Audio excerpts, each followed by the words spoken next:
British Columbia, there is a stretch of road so deadly, so silent, and so haunted by real tragedies, that locals refuse to travel it alone after sunset. Over the past 50 years, dozens of women have vanished along this highway. Some were found murdered. Many were never found at all. The road is now known around the world as the Highway of Tears. And what makes this story truly horrifying is that the killer, or killers, may still be out there. Musical note: low ambient drone, distant wind sound. Highway 16 stretches hundreds of kilometers through forests, mountains and frozen wilderness in northern Canada. It connects small towns like Prince George, Smithers, Terrace and Prince Rupert.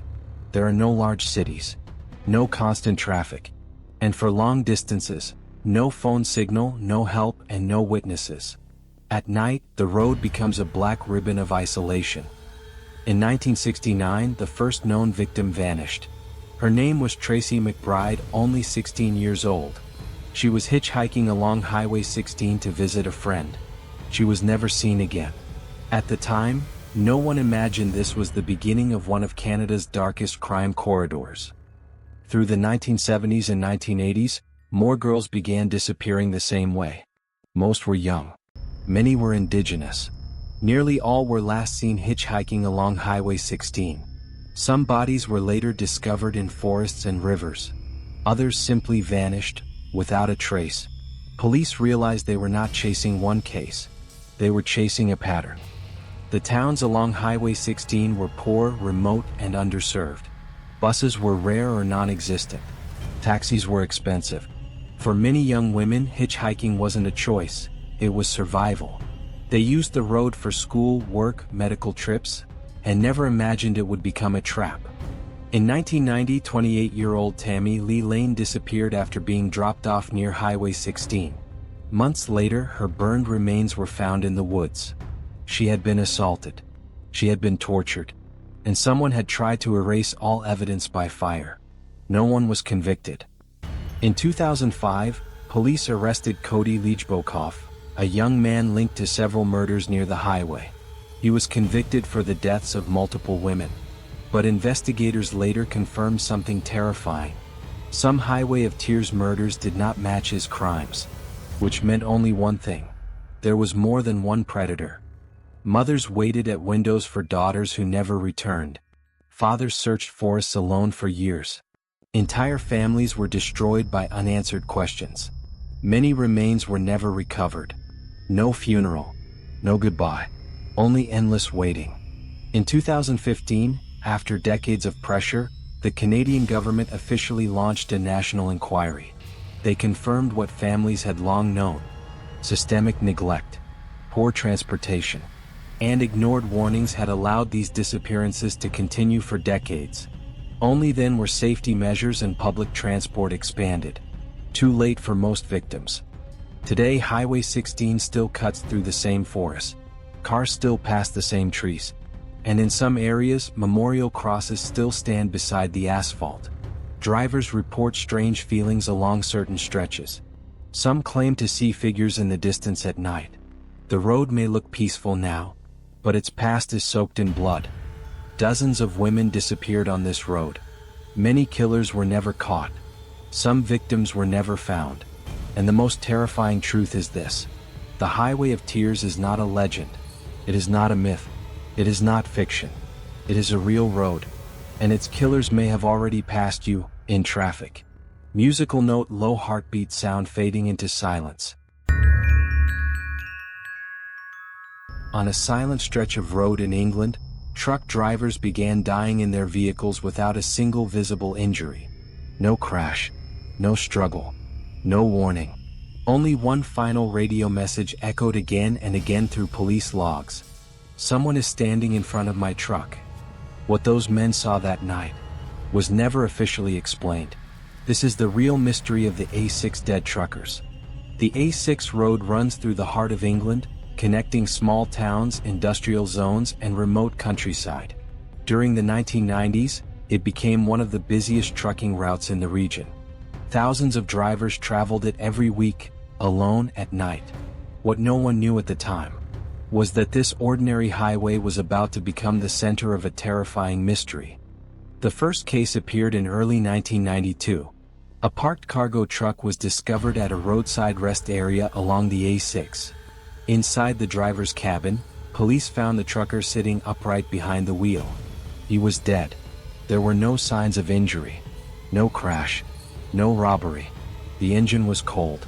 The cargo untouched. At first, authorities assumed it was a medical emergency. They couldn't have been more wrong. When investigators examined the vehicle's communication system, they found something disturbing. Just minutes before the driver's death, the radio log recorded a final transmission. "Someone is standing in front of my truck." The message was sent calmly. There was no panic in his voice. But when police checked the front of the vehicle, there were no footprints, no damage, no person, nothing. Within the next 18 months, 3 more truck drivers were found dead in strikingly similar conditions, all along the A6. Same setup, same still trucks, same seating position, same lack of wounds. And in 2 of the cases, the same final words were heard over police radio. "Someone is standing in front of my truck." The pattern was undeniable. Autopsies revealed no blunt force trauma, no stab wounds, no evidence of poison in standard toxicology tests. Official causes of death were listed as sudden cardiac failure, acute stress reactions, unexplained respiratory shutdown. But none of the men had a known history of serious heart disease. Doctors privately admitted the level of fear found in their bodies was extreme. After the 4th death, rumors spread through the trucking community. Some drivers began reporting strange sightings along the A6. A human-shaped shadow standing in the road. A figure appearing in headlights and vanishing instantly. Sudden, overwhelming fear with no visible cause. Most refused to file official reports, afraid of being mocked. But the fear was real. Police suggested practical explanations. Carbon monoxide leaks, undiagnosed heart conditions, severe fatigue-induced hallucinations. Yet these explanations failed to account for the repeated final radio message, the identical scene conditions, the complete lack of mechanical faults. Internally, several officers admitted this was not an ordinary series of deaths. After national media attention exploded, something strange happened. The death stopped. No official suspect was ever named. No single explanation was accepted. Some files were quietly archived. The mystery of the A6 dead truckers slowly faded from public memory, but not from the families who never received clear answers. Today, the A6 looks like any normal British road. Cars speed through. New truckers drive the same route. Yet among veteran drivers, the story is still whispered. Some refuse to stop at certain laybys. Others say they still feel watched when the fog rolls in at night. 4 men left home for ordinary delivery routes. None of them came back. They did not crash. They were not attacked. They were not poisoned. Yet all of them, in their final moments, described the same impossible presence. "Someone is standing in front of my truck." To this day, no one knows who or what stood on that road, and no one knows how many others saw it, but survived. In January 1945, a man who had saved tens of thousands of lives was driven away in a military car on a frozen European highway. Witnesses saw the vehicle disappear into the snow. The man inside was never officially seen again. His name was Raoul Wallenberg, and his disappearance remains one of the most terrifying unsolved political mysteries of the 20th century. This is not a legend. This is a real highway disappearance. Raoul Wallenberg was a Swedish diplomat stationed in Nazi-occupied Hungary during World War II. As millions were being exterminated, he used fake passports, safe houses, and bold deception to rescue over 100,000 Jewish people from death camps. He became a living legend before the war even ended. But in 1945, his heroism placed him directly in the path of a new and invisible danger. In January 1945, Soviet forces captured Budapest after brutal fighting. The Nazis retreated. The war in Hungary was over. Wallenberg believed his mission was complete. He prepared to formally meet Soviet commanders to secure protection for the people he had saved. He never returned. On January 17, 1945, Soviet secret police ordered Wallenberg to travel with them for protective questioning. He was placed into a military car with armed escorts. Witnesses watched the vehicle drive off along a frozen highway toward the Soviet-controlled zone. That was the last confirmed sighting of Raoul Wallenberg. Hours passed, then days, then weeks. Sweden demanded answers. The Soviet Union denied knowledge of his whereabouts. For years, officials claimed they never arrested him. They never detained him. They never saw him. But intelligence records later proved those statements were lies. Declassified Soviet files later revealed a chilling clue. A foreign prisoner matching Wallenberg's description was held inside Lubyanka prison in Moscow, one of the most feared prisons in history. He was interrogated by Soviet intelligence officers. After a short time, all official records of him abruptly ended. In 1957, 12 years after Wallenberg vanished, the Soviet Union finally issued a statement. They claimed Raoul Wallenberg had died of a heart attack in prison in 1947. No body was ever shown. No grave confirmed. No medical file was released. The world was expected to accept his death without proof. Most never did. 4 decades after his official death, former prisoners from Soviet labor camps reported something impossible. They claimed they had seen a foreign man matching Wallenberg's description years after 1947. In different prisons. Under different identities. Each witness vanished back into silence. None of their claims were ever fully investigated. Sweden, the United States, Israel, the United Nations, all demanded the truth. Decades of diplomatic pressure followed. Secret documents were released in pieces. Each new file contradicted the last. No complete truth ever emerged. Today, the Hungarian highway where Wallenberg was last seen looks ordinary. Cars pass daily. The snow still falls in winter. But somewhere on that road in 1945, one of the world's greatest heroes vanished into a political shadow that still has no end. Raoul Wallenberg saved more than 100,000 lives. Yet no one could save his. His car left on a frozen highway in 1945. And history lost him forever. Was he executed in secret? Did he die forgotten in a prison cell?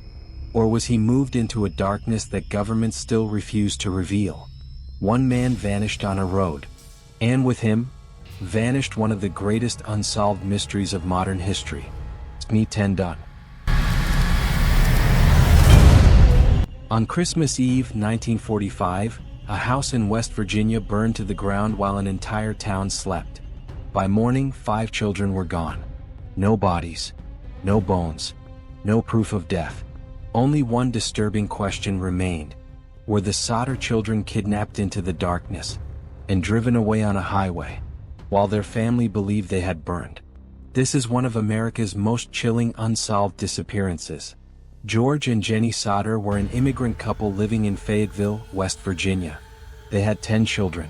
They were respected in their community. Their home stood near a main highway that connected the town to neighboring states. On December 24, 1945, the Sodders went to sleep expecting an ordinary Christmas morning. They never imagined it would become the worst night of their lives. At 1 a.m., flames erupted from the Sodder house. The fire spread with unnatural speed. George and Jenny escaped with 4 of their children. But 5 children were trapped upstairs. Neighbors tried to help, but the phone line was dead. The fire department arrived far too late. Within 45 minutes, the entire house collapsed into ash. After the fire was extinguished, the Sodder parents searched desperately through the remains. They expected to find bones. They found nothing. Not a single fragment of human bone was discovered in the rubble. Fire experts later confirmed the flames were not hot enough to completely destroy 5 human bodies. That meant one terrifying possibility: the children were never in the fire. Within weeks, witnesses began coming forward with disturbing claims. One woman said she saw 5 children in a dark vehicle on the nearby highway during the fire. Another witness working at a roadside diner reported seeing a group of children with adults the next morning, frightened, silent, and unfamiliar. If these sightings were true, The children had been taken away by car while the house burned. George Sauter soon discovered multiple suspicious details. The house's phone line had been deliberately cut. A ladder normally kept outside was missing. A strange burning object was found on the roof, possibly an incendiary device. The fire was officially ruled accidental. But George believed something far worse had happened. The FBI was brought in. They searched the site. They examined witness accounts.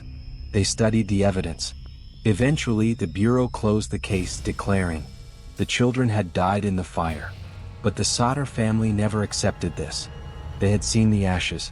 They had seen the empty ground. And they knew something didn't add up. In 1967, more than 20 years later, Jenny Sauter received a photograph in the mail. It showed a young man. On the back were the words, "Louis Sauter. I love brother Frankie." Louis was one of the missing children. The family was convinced the photo was authentic. Authorities dismissed it. No DNA testing existed at the time. For decades, the Sauters placed a massive billboard near the highway. It displayed the faces of the 5 missing children, with a reward, with a plea for answers. Drivers passed it for years. No confirmed tip ever solved the case. George Sauter died in 1969. Jenny followed years later. They went to their graves believing their children were alive somewhere in the world, taken away on a highway in the middle of a burning night. The case officially remains unsolved. 5 children disappeared from a burning house. No bodies were found. Multiple highway witnesses saw them alive. Were they kidnapped by enemies of their father? Were they trafficked across state lines? Did they grow up under false names, never knowing who they truly were? To this day, no one knows what really happened to the Sauter children. Only this is certain. They did not die quietly in that fire. They vanished into a moving darkness, on a highway that carried their secret away forever.